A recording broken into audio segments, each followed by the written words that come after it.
Eu acredito nas promessas.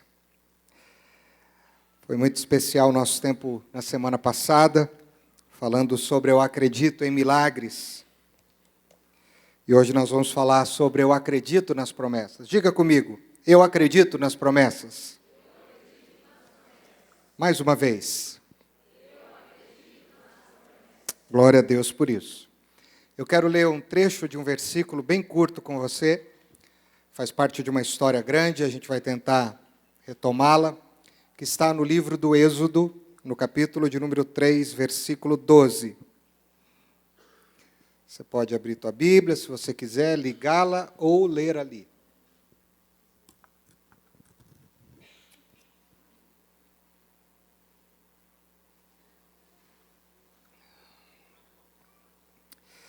Diz assim, eu só vou ler um trecho deste versículo, ok?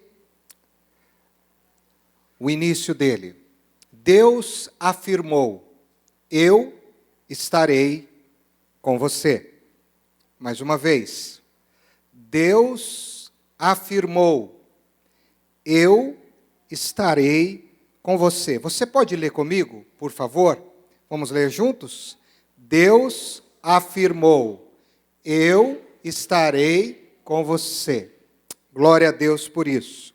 Já já a gente retoma essa história e você vai entender em que contexto esse versículo, essa frase, essa palavra de Deus aparece, para quem ela aparece, muitos já sabem, mas alguns talvez não. A Bíblia é o livro repleto de promessas. Eu não quero aqui entrar no mérito de quantas são, porque existem muitas teorias, tem muita gente que diz, mas eu posso lhe afirmar que são muitas, são milhares de promessas, e essas promessas estão contidas desde o início da Bíblia até o final dela. Se existe um veio condutor na Bíblia que vai ligando as palavras, os episódios, as histórias, os eventos, os milagres, esse veio condutor se chama promessas. Então a Bíblia é um livro que é permeado delas. E qual é o objetivo das promessas? Porque as promessas precisam ter um objetivo. O objetivo das promessas é suscitar, despertar a confiança em Deus. O ser humano precisa, ou é convidado a partir das promessas, a confiar no poder incondicional de Deus, na vida humana, na história humana, esse Deus que ama, esse Deus que cuida. Então, o objetivo das promessas é suscitar a confiança humana no poder incondicional de Deus. Você está comigo? Esse é o objetivo das promessas, e as promessas, elas servem como um fio condutor de Gênesis a Apocalipse. Quando as promessas acontecem na Bíblia?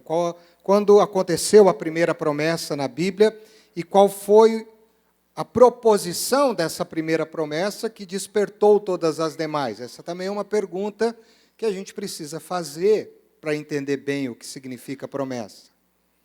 A promessa é inserida na vida humana no momento de crise, no momento de tensão, no momento de medo, no momento de insegurança. E Deus é generoso e Ele então diz para nós, quando Ele insere uma promessa, ainda que num ambiente de tensão, é que em ambientes de tensão, em ambientes de crise, em ambientes de aparentemente morte, Deus sempre tem uma palavra de esperança. Então as promessas, elas se inserem na vida humana para trazer esperança em meio às suas crises, às suas mazelas. E nós conhecemos bem a primeira promessa em Gênesis capítulo 3, depois de todo o evento do pecado que Adão e Eva ali cometeram no jardim. Então, as promessas, elas se inserem para aplacar, para amenizar, para diminuir o peso da insegurança que o pecado gera em nós. O pecado gera insegurança no ser humano. O pecado gera medo. Vocês se lembram de quando Deus procurou Adão no jardim, ele estava escondido atrás de um arbusto, e aí Deus o chama, e na conversa Adão revela o seu sentimento pós-pecado, e o primeiro sentimento pós-pecado de Adão é insegurança. E aí ele diz, eu tive medo. Insegurança e medo são sentimentos de pessoas que decidem não viver mais debaixo da autoridade de Deus em obediência.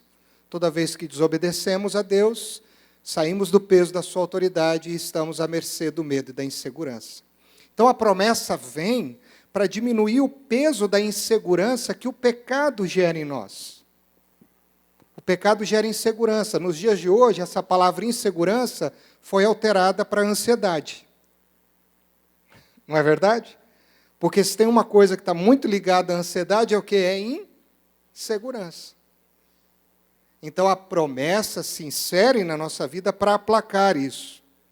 Então, o que é de fato uma promessa? Eu tentei ficar pensando, e aí o Senhor falou ao meu coração que promessa é uma dádiva liberada do céu, compartilhada do céu para a mim, para o Ricardo, para o ser humano, para me encorajar a viver com esperança no meio das minhas crises, no meio das minhas lutas, no meio dos meus fracassos, no meio das minhas dores, no meio das minhas enfermidades, no meio de toda dificuldade que eu possa viver.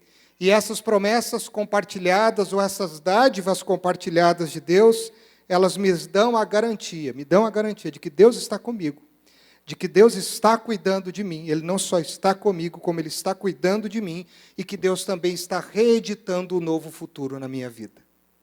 Então as promessas são maravilhosas, e pensar nas promessas é algo que a gente poderia ficar aqui só fazendo elucubrações teologais sobre elas, porque elas são maravilhosas, e eu acredito que cada um de nós poderíamos dizer o que uma promessa, ou o que a promessa de Deus significa. A promessa de Deus é a base do nosso relacionamento com Ele. Não dá para você se relacionar com esse Deus se você não tiver como base a fé na sua promessa. É a base, é o fundamento.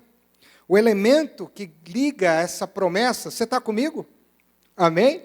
O elemento que liga essa promessa entre Deus e o homem é a fé. É a fé de que Ele pode, é a fé de que Ele está junto, é a fé de que Ele vai escrever um novo futuro, é a fé de que em meio às minhas crises, em meio às minhas dores, em meio às minhas tragédias, em meio aos meus medos, em meio aos meus fracassos, Deus tem uma palavra de esperança e dizer para mim, não é o fim. Acredite que não é o fim, eu tenho promessa para você acreditar que não é o fim. Então, a base da nossa relação com Deus é acreditar no que Ele promete, porque senão não tem nenhum sentido se relacionar com esse Deus e com esse Jesus, se a gente não acreditar no que Ele promete. Uma pessoa que anda com Deus e não acredita nele, tem uma fé nula, uma fé vazia e uma fé inócua. E uma das coisas que a insegurança e a ansiedade têm tentado fazer com a sua fé é anulá-la. Porque quando eu e você estamos consumidos pelo medo e pela insegurança, nós estamos dizendo, em outras palavras, que nós não confiamos nas promessas. Nós estamos dizendo que nós não acreditamos que o Senhor está no controle de todas as coisas. Nesse período meu de enfermidade, o Fernando, vou até citá-lo aqui, foi me visitar. Eu estava como Zacarias, escrevendo na tabuinha, literalmente, e ele me levou um presente, ele me levou um livro, eu estava lendo um outro livro e comecei a ler esse livro essa semana. Um livro que eu recomendo, não conheci o autor, gostei bastante, chamado Creio, de Alistair McGrath, acho que é isso. E é muito interessante esse livro, porque ele vai fazer uma análise de algo que nós, como protestantes e reformados, presbiterianos, a gente já nem usa mais, que é o credo apostólico. Que tem muito presbiteriano, muito crente, que acha que o credo apostólico não serve para ele, mas serve. A confissão de fé do credo apostólico é maravilhosa, é de alguém que acredita no Deus Pai, de alguém que acredita no Deus Filho, e de alguém que acredita no Deus Espírito Santo. E é muito interessante quando ele vai começando a esquentar a sua dissertação sobre o credo apostólico, eu estou querendo despertar em você o interesse da leitura do livro, tá bom? Que ele diz, a priori, de que para a gente crer, a gente precisa aceitar. Sem aceitação, não há fé. E o que você precisa aceitar? Você precisa aceitar que o Senhor, Ele existe, que Ele é uma pessoa, que Ele é verdadeiro, que Ele age, que Ele interage, que Ele se relaciona. O que você precisa aceitar? Você precisa aceitar que esse Deus que é vivo, que é verdadeiro, Ele tem credibilidade. Porque tem muita gente que eu vejo, que eu aceito que você está vivo, eu aceito que você é verdadeiro, mas às vezes eu não aceito na sua credibilidade. Eu não aceito a sua credibilidade. Eu não aceito o que você diz. Eu não aceito o que você faz. Então ele vai dizer que para crer nesse Deus, você precisa aceitar não somente a sua existência, mas você precisa aceitar a sua credibilidade. O que ele faz, o que ele age, como ele age. E aí, eu tenho que aceitar essa credibilidade, aí eu coloquei isso aqui, eu fiz um adendo no livro, nas minhas anotações, eu tenho que acreditar nessa credibilidade, aceitar que Deus tem credibilidade no seu caráter, que Deus tem credibilidade nas suas palavras e que Deus tem credibilidade nas suas ações. Então, para eu crer nas promessas, eu só estou fazendo uma introdução, eu preciso ter isso como base. Porque se eu não aceitar quem Deus é, que Ele existe, se eu não aceitar que a fé é o elemento que me liga a Ele, e nos métodos de Deus, tudo é nulo. E aí eu fico consumido pelo medo e pela insegurança. Então, se eu pudesse colocar aqui uma primeira ideia, por que eu acredito nas promessas? Por que eu acredito nas promessas? Eu acredito na promessa por causa daquele que prometeu. Então, em primeiro lugar, eu acredito na promessa por causa daquele que promete a promessa. Eu me lembro quando eu era menor, e já falei aqui do meu pai, e nós tínhamos uma dinâmica. Quando a gente veio de São Paulo para o interior de São Paulo, a gente foi morar num sítio. E não tinha acesso para ir no centro, para comprar as coisas no mercado, para ficar indo comprar as coisas em açougue. Então, ali onde tinha o sítio, tinha outras chácaras, outros sítios, e tinha uma venda. Não sei nem se hoje o pessoal sabe o que é uma venda. Não é? Um empório. Mas não era empório, a gente chamava de venda, a venda do fulano. E aí meu pai chegou, isso foi em 83, tá bom? 84. Não é tão velho assim. E meu pai falou assim, Ricardo, vai na venda. Um dia eu fui na venda, o que ele fez? Ele me deu uma caderneta. Um livrinho assim, um caderninho, estava escrito o nome dele, Renato, e eu fui lá na venda, levei a lista e comprei tudo que meu pai pediu. O cidadão anotou na caderneta, só na do meu pai, não anotou na dele, ele não tinha caderneta. Quem tinha caderneta era meu pai. Ele anotou na caderneta e eu voltei pensando. Eu fiquei com vontade de comprar um doce aquele dia, não comprei porque ele ia anotar na caderneta, meu pai ia descobrir que eu tinha. Mas isso tem a ver com, ele não só aceita que o Renato faz parte daquela comunidade, ele aceita a credibilidade do Renato, a ponto de vender, entregar uma caderneta só para ele, que ele podia arrancar a página se ele quisesse. Credibilidade. Então, eu preciso dizer para Jesus, Senhor, eu acredito no que o Senhor escreve sobre a minha vida. Eu confio e não questiono. E eu acredito na promessa por causa que é o Senhor. Coisas difíceis do nosso dia. Tem um teólogo que eu gosto muito, chamado Paul Tillich. E Paul Tillich, numa dissertação pequena dele chamada Fé, ele diz que fé é estar possuído por aquilo que nos toca incondicionalmente. E ele vai dizer nisso que o que toca o ser humano de uma forma incondicional não são as palavras de Jesus, é o próprio Jesus. O que toca o ser humano é a pessoa de Jesus. Porque Jesus é a palavra, e a palavra é Jesus. E quando eu creio, eu estou tomado, eu estou repleto, eu estou possuído de uma forma incondicional no meu relacionamento com esse Jesus, de que Ele vai cuidar de mim. Por isso que nós lemos em Êxodo 3, versículo 12. Moisés está vivendo um momento muito interessante da sua vida e Deus diz para ele: eu estarei com você. Não tenha preocupação com o que vai acontecer, como é que vai ser, no que eu tenho para te falar, quais são as palavras. Não precisa anotar o que eu estou te dizendo. O que é importante você entender, Moisés, é que eu estarei com você.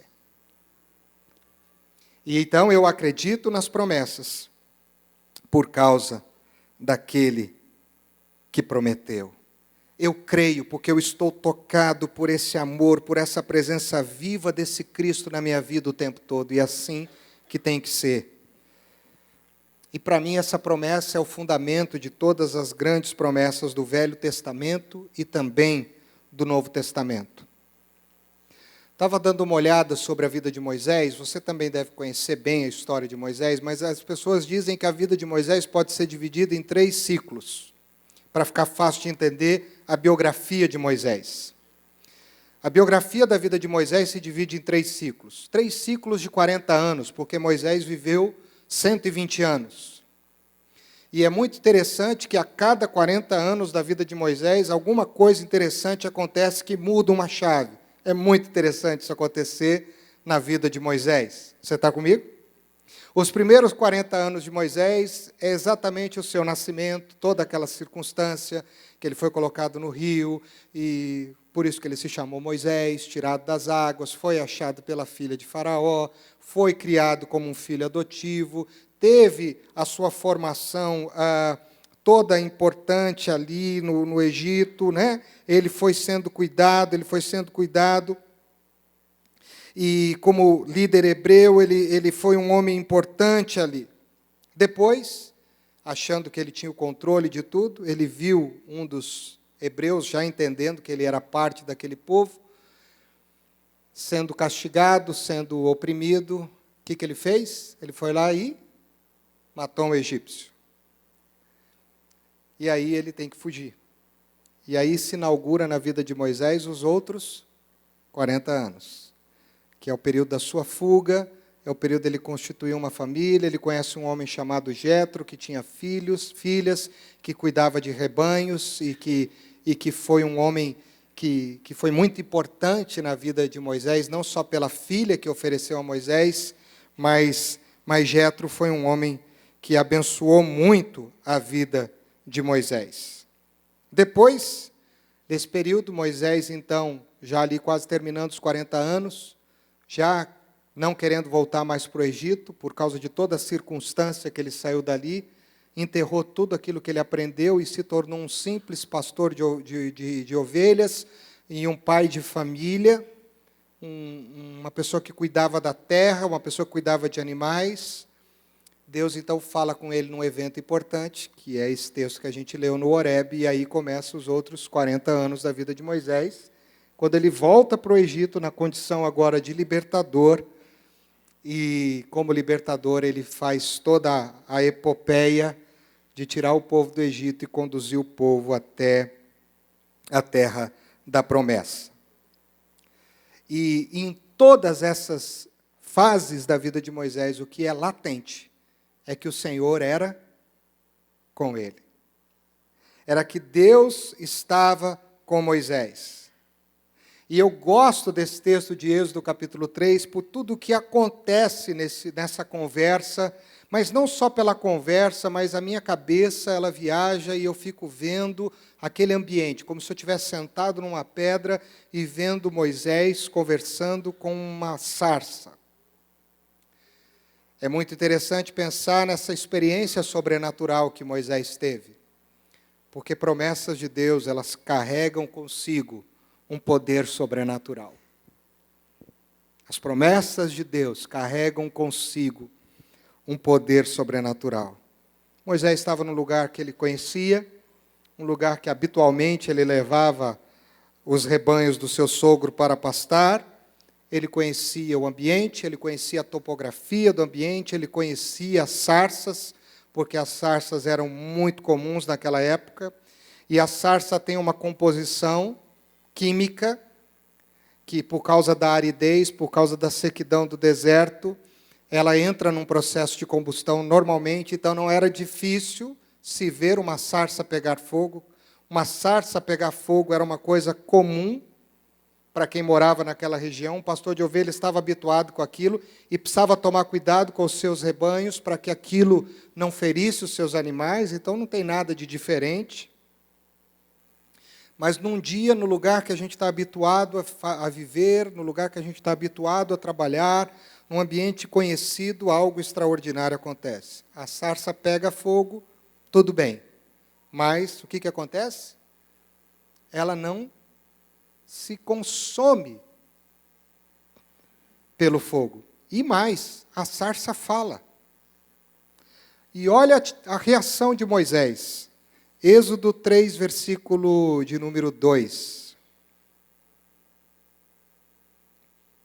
Aliás, versículo 3. Êxodo 3, versículo 3. Olha a exclamação dele. Que impressionante! Ou seja, que coisa maravilhosa, que coisa extraordinária. Tem alguma coisa diferente aqui. Por que a sarça não se queima? Vou ver isso de perto. Algo chama a sua atenção. O lugar comum, o lugar habitual se transforma no lugar de algo impressionante. E ali ele sente a presença perceptível do anjo do Senhor, e todos nós conhecemos o que aconteceu. E a base da promessa, presta atenção, não é tudo que Deus está dizendo para Moisés. A base da promessa era a presença dele ali. A base da promessa eram os presentes que Deus estava prometendo para Moisés a partir da sua presença. Porque a grande dádiva da promessa é a presença. E na presença desse Deus há presentes. Que nós conhecemos no Novo Testamento como graça, como maravilhas, como sinais. E isso é lindo, isso é maravilhoso. Então Deus estava falando com Moisés, Deus estava ali mostrando para ele, eu estarei com você, não se preocupe. Ele começa a colocar uma série de impedimentos, mas Moisés não consegue fugir das promessas. Porque Deus diz para ele, por mais que você não consiga falar, por mais que você se sinta sozinho, por mais que você se sinta despreparado, por mais que você ache que não tenha recursos, por mais que você ache que não tenha forças, por mais que você ache que seja extremamente difícil, por mais que você ache que seja impossível, eu estarei com você. E acabou. Eu estarei com você e acabou. E isso é maravilhoso, queridos. Quando eu fiquei pensando em trazer essa palavra, e talvez você possa pensar assim, nossa, parece que essa palavra está um tanto quanto repetitiva. Não está. Porque nós precisamos falar de promessa a partir dessa verdade. Porque hoje em dia a gente está querendo muita promessa sem a presença. A gente está querendo muito presente sem a presença. A gente quer possuir algo sem entender de onde esse algo veio, qual é a proveniência disso, qual é a origem disso, como essa origem se desdobra na nossa vida. E aí a gente quer ter uma fé extremamente utilitarista, e Deus está dizendo na Bíblia que a base da promessa não é a palavra, é a presença. É a intimidade, é o relacionamento, é a amizade, é a credibilidade, é tudo que vem a partir disso.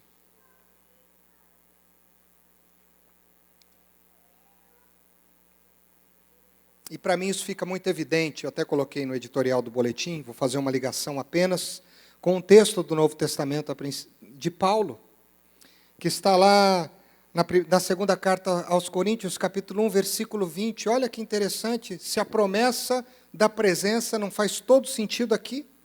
2 Coríntios 1, 20. Pois quantas forem as promessas feitas por Deus, tantas tem em Cristo. Não é por meio de Cristo. É em é dentro, em é nele, em é na presença. de Cristo, o sim. Então, as promessas só têm o sim na presença de Cristo nas promessas. Por isso, por meio dele, que é a fonte, a origem e a base da promessa, nós podemos dizer o quê? O amém, que é pronunciado para a glória de Deus Pai. Então, sem a presença não tem presente. Não tem a dádiva. Quem já está casado aqui há bastante tempo vai entender essa minha figura. Eu já vou fazer quase 20 anos de casado, mas estou com a minha esposa desde o namoro há mais de 20 anos. E a gente sabe que por mais que o marido e a esposa sejam excelentes, lindos, maravilhosos, queridos, eles não vão suprir tudo que a gente precisa. Concorda ou não? Quem está mais casado há mais tempo concorda comigo? Que a pessoa que está do seu lado não supre todas as suas necessidades? Não supre. Então, qual é a base da gente manter-se junto? A credibilidade, a presença. E é tão bom amar alguém que você pode estar do lado dela e se saciar não pelo que ela faz, mas só pelo fato dela estar presente. E é porque ela está presente que às vezes algumas coisas ela pode fazer. Eu gosto de estar perto da minha esposa, não pelo que ela faz apenas por mim, mas é porque ela está perto de mim. E o fato dela estar perto de mim é muito maior do que aquilo que ela pode fazer por mim. Você está me entendendo? E a gente precisa entender isso na nossa relação com Jesus. A gente precisa entender isso na nossa relação com Deus. Para a gente não cair num cristianismo de barganha, de uso, numa promessa que se baseia apenas na promessa e não no relacionamento de quem promete. Cristo é tudo. Eu sou é tudo, por isso que Deus não falou muita coisa para Moisés, ele diz, eu sou, é por esta razão que o sim é garantido. O sim é garantido por causa da promessa. Amém? Você quer mais um texto bacana? Patriarca, o pai da fé, Abraão. Gênesis 12, 1. Vamos caminhar. Olha que interessante esse texto. Foi numa quarta da vitória que Deus me deu essa revelação aqui. E eu falei, eu preciso um dia compartilhar isso e hoje é o dia. Gênesis 12, 1. Olha o que diz o texto. Então o Senhor disse a Abrão, saia da sua terra, do meio dos seus parentes e da casa de seu pai, e vá para a terra que eu lhe mostrarei. Preste atenção, é isso que eu quero que você guarde. Vá para a terra que eu lhe mostrarei. Vá para a terra que eu lhe mostrarei. Sabe o que Deus me falou aqui? Abrão, eu não estou dizendo assim, vá para Manaus. Abrão, vá para Gade. Abrão, vá para Hebrom. Abrão, vá para Canaã. Abrão, vá para onde eu te mostrarei. E no hebraico, essa expressão, para onde eu lhe mostrarei, não é Deus apontando, dizendo assim, é lá. Tem jeito de você mostrar as coisas, não tem? Quando você pergunta a alguém, onde fica tal lugar? Você diz assim, fica lá. Está me entendendo ou não? Você está parado aqui e diz assim, fica lá, virando lá, você tal, não sei o quê. Agora tem uma outra forma de você mostrar a alguém. Aonde fica tal lugar? Ah, vem comigo, eu te levo até lá. É exatamente isso que esse texto diz. Abrão, sai da tua terra, da tua parentela, vem comigo, que eu vou te mostrar onde é. E aí o que é lindo nesse texto, o que é maravilhoso nesse texto? A questão não é para onde você está indo, a questão é com quem você está indo. A questão não é para onde você está indo, a questão é com quem você está indo. Por isso que depois, lá no capítulo 17, versículo 1, Deus vai dizer para ele, anda comigo. Anda comigo, cara. Ande segundo a minha vontade, você será presente, será íntegro. Ou anda na minha presença, será perfeito e assim por diante. Quantos aqui, quando jovens, né? Iam sair com os amigos, e os amigos falam, cara, nós vamos em tal lugar, nós vamos fazer tal coisa e tal, e aí você diz assim, mas para onde a gente vai? Não, não, surpresa. Não, mas como assim surpresa? Não, o lugar é muito bom, fica tranquilo. Eu conheço o lugar, você está comigo. Já ouviu essa? Já entrei com o burro nas águas por isso aí, viu? Você está comigo, já fui para o lugar que eu não queria estar. Mas o importante não é para onde você está indo, o importante é com quem você está indo. Você está comigo, meu, vamos embora. E aí eu até podia brincar aqui, né? Deus dizendo para Abrão assim, Abrão, sai da tua terra, vai para a terra que eu mostrarei. Porque quem está comigo, Abrão, está com Deus. Quem está comigo está com Deus, cara, vamos embora. Aí o Abraão ficou aleluiado, falou, é claro que eu vou. É claro que eu vou.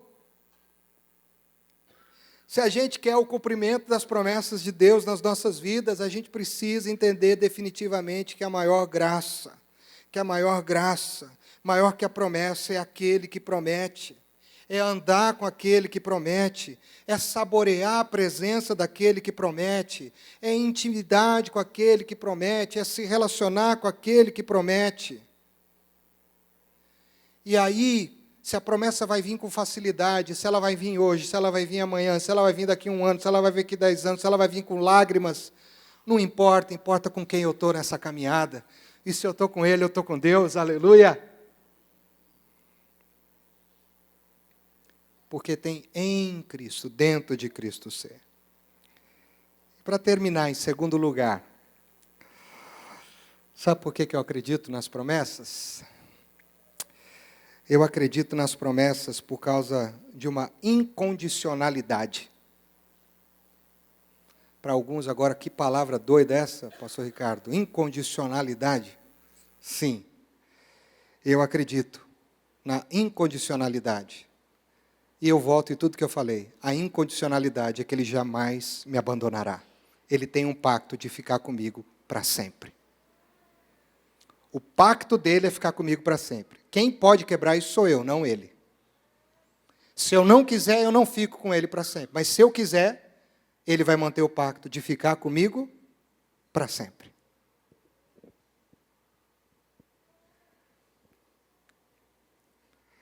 Então, creia na promessa incondicional. Essa promessa de Êxodo 3:12 é incondicional para você, meu irmão, minha irmã.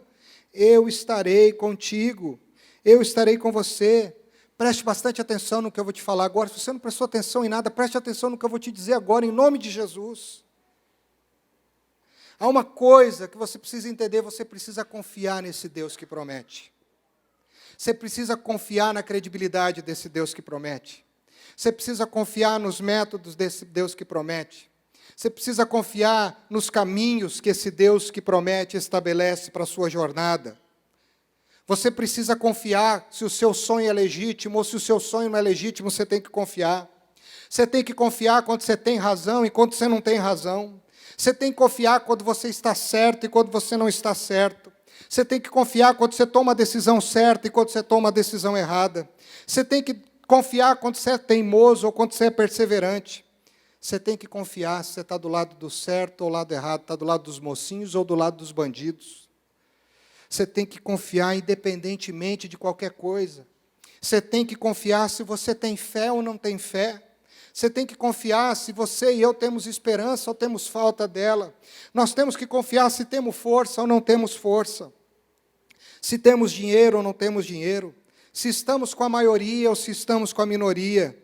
Mas uma coisa é uma verdade incontestável. E a verdade incontestável que nós, como filhos de Deus, precisamos confiar é que Ele está conosco.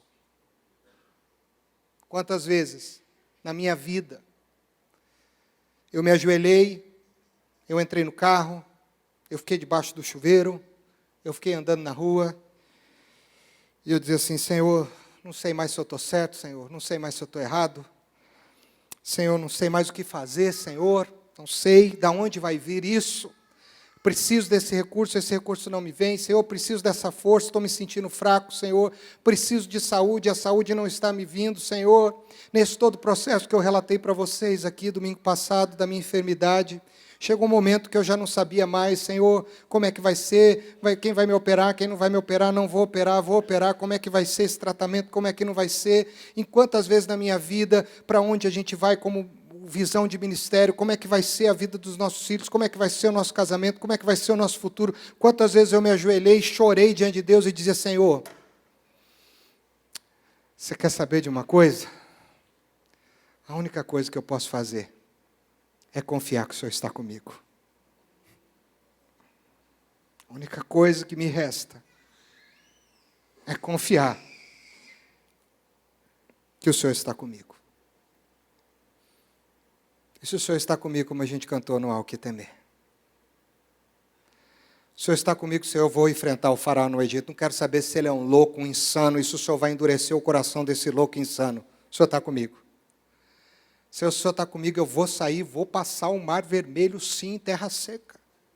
Se o Senhor está comigo, eu vou acreditar que o Senhor vai fazer alguma coisa. Porque o mais importante é que o Senhor está comigo.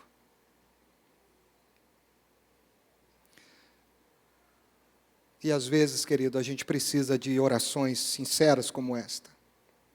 Se ajoelhar na presença do Pai e dizer, eu não sei mais nada, Senhor. Eu já não sei mais o que fazer. Eu já não tenho mais estratégia nova. Já esgotaram as minhas estratégias. Eu não tenho mais ideias novas. Eu não tenho mais nem força. Mas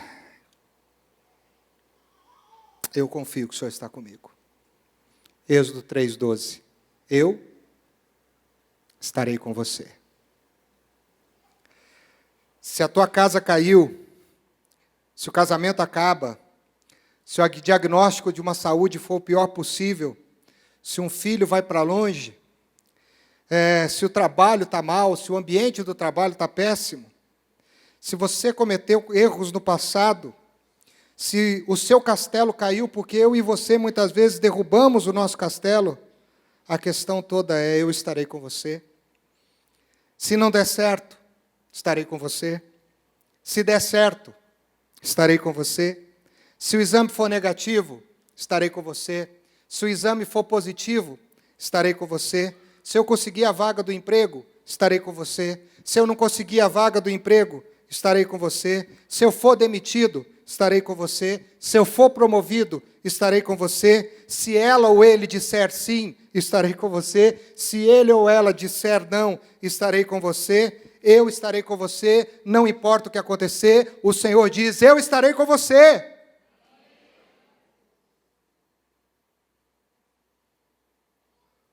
Essa é a promessa que o Filho de Deus e a Filha de Deus precisa acreditar. Não é a promessa, o Senhor vai me dar um carro novo no final do ano. Vou comprar uma casa nova. Vou ganhar na loteria. Opa!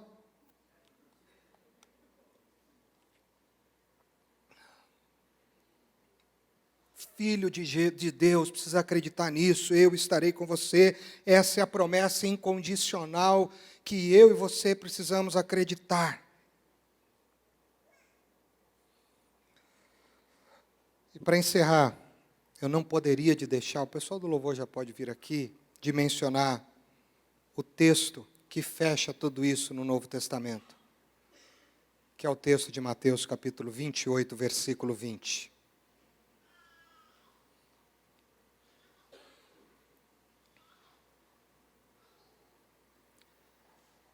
E Jesus então diz aos seus discípulos algo formidável. Ele diz, eu estarei sempre com vocês, até o fim dos tempos. Tem uma tradução que traduz no presente e diz, eis que estou convosco todos os dias, até a consumação dos séculos. Preste atenção, todos os dias são os dias nublados, os dias cinzentos, são os dias ensolarados, os dias coloridos. Todos os dias são os dias chuvosos, são os dias sem chuvas. São os dias de alegria, são os dias de tristeza. São os dias que você se sente um super-herói, uma super-heroína, mas os dias que você se sente um fracasso, um nada, um nada. Todos os dias é quando tem dinheiro no banco, é quando o dinheiro está negativo no banco. Todos os dias é quando você tem saúde, quando você está enfrentando um diagnóstico terrível. Todos os dias é quando tudo está maravilhosamente bem na sua casa. Mas todos os dias é também quando alguma coisa na tua casa está muito ruim. Todos os dias é quando um amigo te abraça. Todos os dias é quando o seu melhor amigo te trai. Todos os dias é o dia de uma grande conquista. Todos os dias é o dia de uma grande decepção. Todos os dias. E é nessa promessa que a igreja de Jesus tem que caminhar. Estarei com você. Seria muito fácil trazer para vocês aqui palavras triunfalistas, dizendo que tem sonhos de fazer você prosperar, porque você vai prosperar, você vai ganhar dinheiro, você vai ser milionário, você vai ter saúde, o seu casamento vai ser restaurado, seu filho vai voltar, sua relação familiar, a pessoa que está doente vai ser curada, a pessoa que está algemada vai ser liberta, quem está no mundo das drogas vai sair desse mundo. Seria muito fácil dizer tudo isso, mas tudo isso não tem sentido se não for na presença daquele que promete, porque sem Ele nada disso acontece. Porque é só em Cristo que todas as promessas de Deus têm o sim. Queria que vocês se colocassem em pé.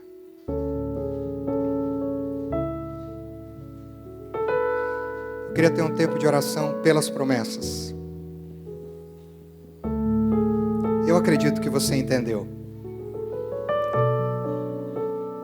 E acredito que assim como eu, você tem dificuldades de acreditar nelas, muitas vezes pelas suas limitações. E eu quero nós vamos fazer todos os domingos esse mês, desafios ao final das mensagens. Um novo desafio. Domingo passado foi um específico, e hoje é. Eu não quero que você venha aqui à frente, enquanto a gente cantar, por causa de uma promessa de um carro, de um emprego, de um casamento, não. Mas se você quiser sair do seu lugar e tomar posse e uma oração sobre o maior presente da promessa de Deus sobre a tua vida, que é a presença, e você quer mais da presença, eu quero orar com você, porque é nessa presença que o sim virá, na presença de Cristo. Porque eu estarei com você. Jesus disse para você: se der certo, eu estarei com você. Se der errado, eu estarei com você. Se tudo ocorrer bem, eu estarei com você. Mas se não ocorrer tão bem assim, eu estarei com você. Se você estiver sorrindo, eu estarei com você. Se você estiver chorando, eu estarei com você. Se você estiver com coragem, eu estarei com você. Se você estiver com medo, eu estarei com você. Se você estiver se sentindo protegido, eu estarei com você. Se você estiver se sentindo desprotegido, eu estarei com você. Se tiver paz, eu estarei com você. Se tiver guerra, eu estarei com você. Se tiver pessoas ao seu lado, eu estarei com você. Mas se você estiver se sentindo sozinho, eu estarei com você. Obrigado, Senhor. Obrigado por essa promessa tão linda. Porque nós acreditamos na promessa por causa daquele que promete. E nós acreditamos na promessa por causa que elas são incondicionais. A sua aliança, o seu pacto, o Senhor não quebra. O Senhor é fiel. E o Senhor tem sido fiel todos os dias. E eu creio, Pai, que na vida destes teus filhos, destas suas filhas, nas lágrimas desses teus filhos e destas tuas filhas, nas dores desses teus filhos e destas tuas filhas, o Senhor diz: eu estarei com você. Eu estarei com você. Eu estarei com você. Se você pode ter filhos, eu estarei com você. Se você não pode, eu estarei com você. Se você acha que vai conseguir esse emprego e conseguir, eu estarei com você. Mas se você acha que vai conseguir e não conseguir, eu estarei com você. Eu estarei com você. Ó Deus, em nome de Jesus, visita esse teu povo, Senhor, com a convicção máxima do acordar toda manhã. E a convicção máxima do acordar toda manhã é: o Senhor está comigo. Eu não temerei, porque tu estás comigo. Ainda que eu ande pelo vale da sombra da morte, não temerei, porque tu estás comigo. Ainda que meu pai e minha mãe me abandone, o Senhor está comigo e não me desamparará. Quando eu passo pelo fogo, quando eu passo pelas águas, o Senhor está comigo. Ó Deus, quantos aqui muitas vezes estão, Senhor, consumidos pela insegurança, pelo medo, pela ansiedade, e têm questionado a sua presença, porque estão querendo o presente e não a presença. Então ajuda-nos a discernir que maior que o presente é a presença, mas que na presença há presentes. Se há presentes insondáveis, inimagináveis, clama a mim e responder-te-ei coisas grandes e ocultas, insondáveis que não sabes. Que a tua igreja, Senhor, essa igreja, Filadélfia, essas famílias, possam entender isso nessa semana. Tu sabes o quanto essa palavra é importante para o meu coração e o quanto eu preciso disso, Senhor. Alguns aqui já chegaram no fim, Senhor, da sua jornada, se sentem no fundo do poço, se sentem num beco sem saída em algumas áreas, se sentem já drenados em todas as suas energias, dizendo: eu já falei tanto, Senhor, eu já gastei tanta saliva com esse meu filho, com essa minha filha, eu já fiz tanto com meu marido, com a minha esposa, Senhor, nós já choramos, nós já oramos, jejuamos, Senhor, mas o Senhor diz para você: minha filha, eu estarei com você, eu estarei com você. E se Ele está com você, não temas, porque maior é aquele que está em você do que o que está no mundo. E aquele que está com o Senhor, o inimigo não toca. Então, a Deus abençoe a sua igreja, abençoe esse povo, e que a gente possa cantar, possa enfrentar o que for, mas eu sei que os teus planos não serão frustrados na minha vida. No nome de Jesus, amém?